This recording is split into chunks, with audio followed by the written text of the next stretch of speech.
Taslih TV.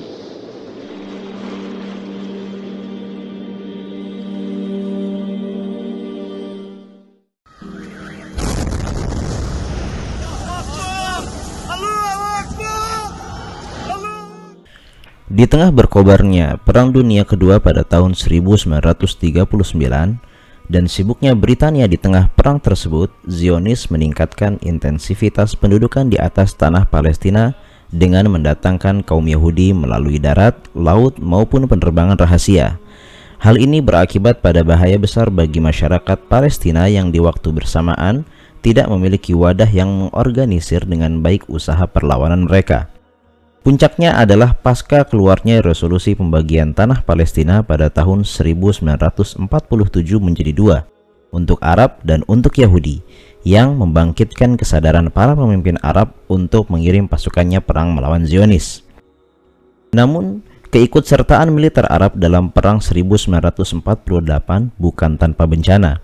Pasalnya, jumlah pasukan Arab yang datang secara keseluruhan tidak lebih dari 25.000 pasukan melawan 70.000 pasukan Yahudi.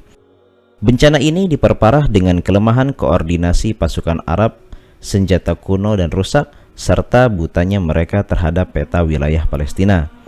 Benar bahwa militansi rakyat Palestina, Arab, dan umat Islam terhadap jihad saat itu sangat besar. Namun, kepemimpinan politik dan militer saat itu juga menjadi faktor kekalahan terbesar. Faktanya adalah gerakan Ikhwanul Muslimin pada perang 1948 mengirim 10.000 pasukan untuk periode awal. Namun, pemerintahan Mesir kemudian melarang mereka untuk ikut serta kecuali dalam jumlah yang kecil.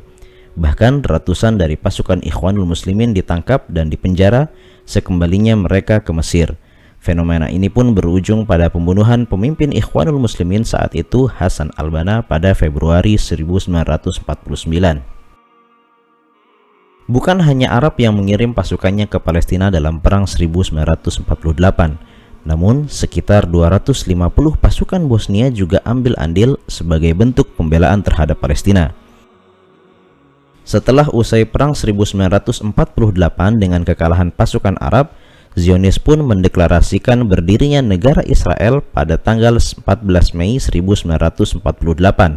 Efek kekalahan ini adalah dikuasainya 77% tanah Palestina oleh Zionis Israel.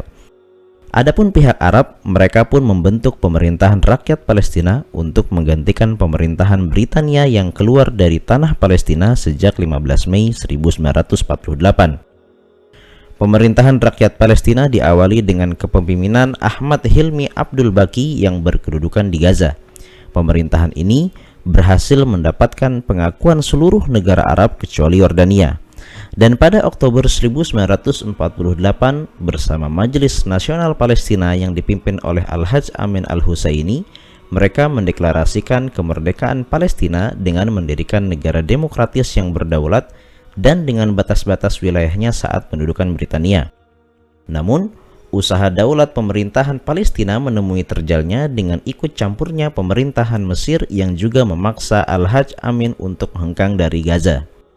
Campur tangan pemerintah Mesir juga memaksa pemimpin pemerintahan rakyat Palestina untuk pindah ke Mesir, dan berujung penolakan segenap pemerintahan Arab untuk paspor yang diterbitkan Palestina.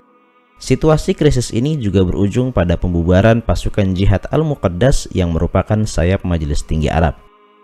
Hasil langsung dari Perang 1948 adalah berdirinya negara Yahudi Zionis dengan pengusiran sekitar 800.000 rakyat Palestina keluar tanah air mereka dan 30.000 ke daerah lain di dalam Palestina. Dalam peristiwa ini, Zionis menghancurkan sekitar 400 pemukiman dan melakukan genosida sekitar 341 kasus. Di antaranya yang paling populer adalah pembantaian Dir Yassin 9 April 1948 yang diakui oleh Zionis sendiri bahwa mereka membantai 254 jiwa termasuk di dalamnya wanita dan anak-anak. Perang 1948 menyisakan luka mendalam bagi rakyat Palestina dan menyebabkan krisis sosial dan ekonomi yang berat setelah mereka mendiami tanah air mereka sejak 4.500 tahun yang lalu. Hingga 2011, PBB telah mengeluarkan 120 keputusan yang mengharuskan kepulangan rakyat Palestina dengan total 6.250.000 jiwa ke tanah air mereka. Namun, Zionis Israel hingga saat ini masih berusaha mengosongkan Palestina dari warga selain Yahudi. Taslih TV